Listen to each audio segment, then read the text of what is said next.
Hi, my friends. Today I want to present you a new story. Enjoy watching it. The bank's heavy glass door swung shut behind me with a low hiss, sealing me into an atmosphere of polished wood and silent judgment. My heart thumped in time with my worn boots tapping on the pristine floor as I approached Fletcher Montgomery's desk. Fletcher looked up from his tablet, his eyes flicking over me like I was something he'd scraped off his Italian loafers. "Mr. Chambers," he drawled, leaning back in his leather chair. "How can I help you?" "I'm here to discuss my loan application," I said, placing my carefully prepared business plan on the desk. He didn't reach for it. Instead, he folded his hands, his manicured nails gleaming under the overhead light. "Ah, yes," the farmer. His lips twisted into something between a sneer and a smirk. "I run a microgreens farm," I clarified, pushing the folder closer. "We've been supplying local restaurants for 3 years. The demand's outstripping what I can produce, which is why I'm seeking a loan to expand." Finally, Fletcher picked up the folder, but his disinterest was palpable. He thumbed through the pages with exaggerated nonchalance before letting it fall back onto the desk. "Microgreens," he mused, as though the word tasted sour. "A niche market, and you're asking for," he glanced at the application, $150,000. Quite ambitious for someone with limited resources. "My business has grown steadily," I said, keeping my voice calm despite the heat rising in my chest. "I provided financial statements, growth projections, and letters of interest from clients. It's all there." Fletcher sighed dramatically. "Look, Mr. Chambers, let's be realistic. You're a small-time farmer. These projections," he tapped the folder dismissively, "are optimistic at best, and frankly, your collateral isn't impressive." I clenched my fists under the desk. "Everything I own is tied to that farm. I've built it from the ground up, and these numbers aren't just projections, they're my reality." Fletcher leaned forward, his expression turning icy. "Your reality is an old truck in my parking lot and dirt under your nails. That might be enough for a farmer, but not for this bank." The insult landed like a slap, but before I could respond, he grabbed the folder, tore it in half, and tossed the pieces into this trash can. "I'm rejecting your application. Save us both some time and consider this your official notice." My breath caught in my throat. "You can't do that without proper review," I said, my voice trembling with suppressed anger. "I just did." Fletcher rose from his chair, signaling the end of the meeting. "Feel free to reapply when you've got assets worth discussing. Good day, Mr. Chambers." I stood there for a moment, stunned, as he strode past me and out of the room. The hum of the air conditioning suddenly felt deafening.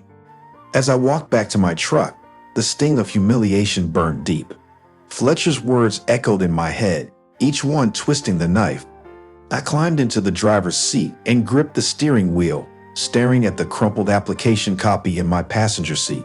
This wasn't over. The bitterness of rejection was sharp, but it also fueled something fierce in me. The farmhouse sat in silence when I returned, the sun casting long shadows over the fields.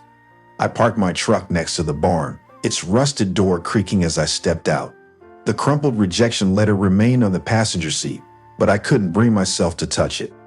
I walked to the edge of the greenhouse, where rows of microgreens stretched in neat, vibrant lines.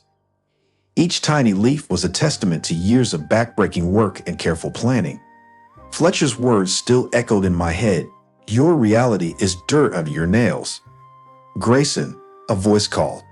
I turned to see Douglas stepping out of his car, his suit a stark contrast to the dusty driveway.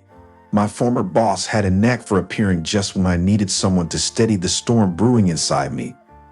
"Doug," I greeted, trying to mask the frustration in my voice. "What brings you here?" "I heard about the loan meeting," he said, his eyes narrowing. "Did it go as planned?" I gave a bitter laugh, kicking at the dirt. "Not even close. Fletcher tore up my business plan, called me a small-time farmer, and sent me packing." Douglas's jaw tightened. "He did what?" "Tore it up right in front of me. Said my truck and dirty hands don't fit their standards." "Unbelievable." Douglas ran a hand through his silver hair. "I recommended you to that bank because I thought they'd recognize your potential. Clearly, I was wrong." I leaned against the fence, my hands gripping the wood so tightly my knuckles turned white. "I don't know what to do, Doug." The farm's at a tipping point. Without that loan, I can't meet the demand.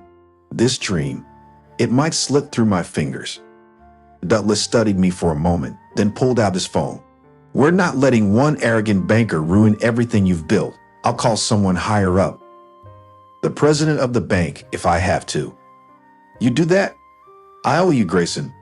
Don't forget who turned our failing it department around 10 years ago. He smirked. Besides, Fletcher has a reputation for being difficult. Let's see how he handles a little heat from above. I nodded, a flicker of hope igniting, but deep down, doubt gnawed at me. This wasn't just about Fletcher. It was about proving I belonged in a world that seemed determined to shut me out. As Douglas walked back to his car, my phone buzzed. A text from an unknown number. You think you can outsmart me? Don't push your luck, farmer. The hairs on the back of my neck stood up. My fingers tightened around the phone as I stared at the message. I paced the barn floor, the faint glow of my phone screen illuminating Fletcher's ominous message. The audacity of the man sent a surge of anger through me, but the weight of his influence was undeniable. I couldn't ignore the possibility that he'd make good on his threat. A knock on the barn door startled me. I grabbed the nearest tool, a rusted wrench, and approached cautiously. It was late and visitors to the farm at this hour were rare. Grayson, it's Clara, called a soft but firm voice from the other side. I relaxed, setting the wrench down before opening the door. Clara Marshall, the local journalist and a childhood friend, stood there with her ever-present notebook in hand. Her sharp eyes scanned my face, and I could tell she noticed the tension. What are you doing here so late? I asked, stepping aside to let her in. Let's just say I overheard something at the bank that I think you should know about, she said, closing the door behind her. Her words piqued my curiosity, but the unease in her tone set my nerves on edge. What did you hear? She pulled out her notebook, flipping through pages filled with messy handwriting. I was there covering the launch of their new loan program for small businesses. I overheard Fletcher talking to someone on the phone. He mentions you by name. What did he say? Clara hesitated, then read from her notes. He said, Grayson Chambers thinks he's going to get ahead with that pathetic farm of his. I'll make sure he regrets even setting foot in my office. My fists clenched. So it's not just a rejection. He's actively trying to sabotage me. Looks that way. She glanced up, her expression serious. Grayson, this isn't just about your loan. Fletcher's got a personal vendetta. You need to be careful. I let out a bitter laugh. Careful? I've been nothing but careful. And look where it's gotten me, on the brink of losing everything. Clara stepped closer, her voice dropping. That's why I'm here. I want to help. If Fletcher's abusing his position, the public needs to know. And you think writing a story will fix this? I asked, skepticism thick in my tone. It's not just a story, Grayson. It's exposure. People in this town respect you. If they knew what Fletcher was doing, he'd lose more than just his reputation. Her words hung in the air, tempting but risky. Before I could respond, my phone buzzed again. I glanced at the screen, a new message, this time with an attached photo. The image was of my farm, taken from the road. The accompanying text sent a chill down my spine. Nice place. Shame if something happened to it. Clara noticed my reaction. What is it? I showed her the message. Her jaw tightened, and she snapped her notebook shut. This isn't just about your farm anymore. Fletcher's crossing a line. I nodded, the gravity of the situation sinking in. If you're serious about helping Clara, then we need to move fast. Fletcher isn't the kind of man who plays fair. Neither am I, she replied with a determined smile. Let's take him down. The morning dew clung to the grass as I loaded crates of microgreens into my pickup. My thoughts swirled, replaying Clara's warning and the threatening message from Fletcher. Every sound, the wind rustling the leaves, the distant call of a crow, felt like a harbinger of chaos. I couldn't shake the feeling that my farm was being watched. The creak of the gate behind me made me spin around, my heart pounding. Clara stepped through, holding a thick folder. I dug deeper, she said without preamble, thrusting the folder into my hands. These are Fletcher's recent approvals. Notice anything? I flipped through the pages, my brow furrowing. All these loans, they're for his friends. Business expansions, luxury cars, even a boat. Exactly, Clara said, her voice tinged with urgency. He's approving frivolous loans for people he knows while shutting out genuine applicants like you. If we exposed this, we could take him down. Before I could respond, a car engine roared up the driveway. I froze, recognizing the sleek black sit-in from Fletcher's office parking lot. Stay here, I muttered to Clara, my pulse quickening. The car door slammed, and Fletcher stepped out, his smug grin twisting my stomach. Morning Chambers, he drawled. What do you want, Fletcher? I asked, stepping forward to block his view of Clara. Oh, just a friendly visit, he said, glancing at the crates in my truck. You seem awfully busy for a man who has been rejected by every bank in town. I clenched my fists, cut to the chase. His smile faltered, replaced by a sneer. You're poking your nose where it doesn't belong. I suggest you focus on your crops and forget about investigations. Or what? I challenged.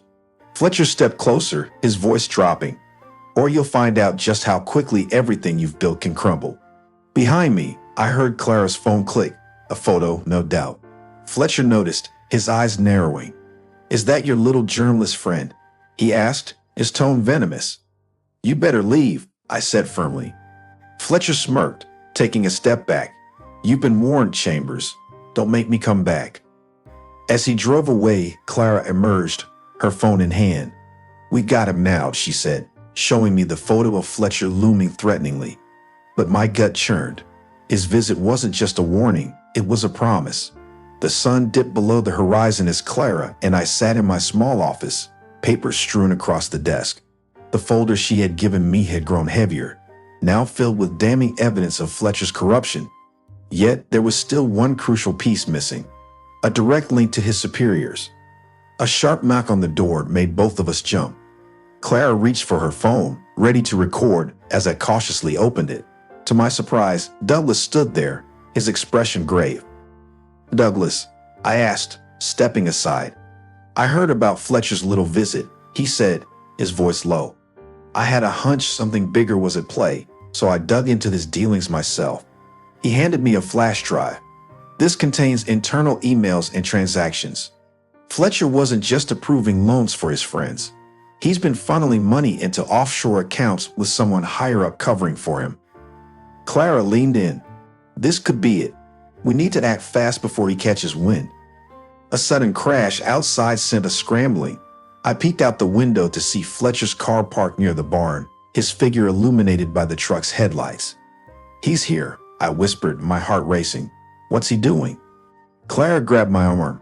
Grayson, we need to go. He's not here to talk. But I shook my head.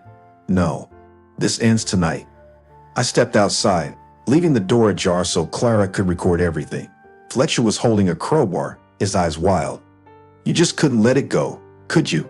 He shouted, advancing toward me. Had to dig where you didn't belong.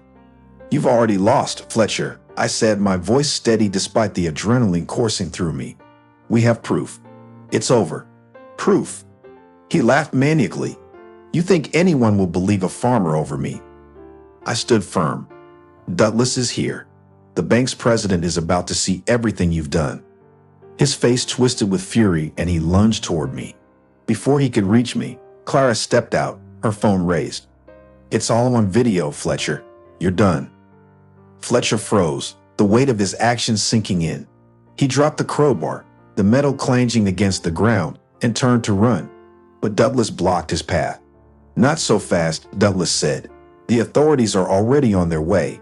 The sound of sirens pierced the air and Fletcher's shoulders sagged.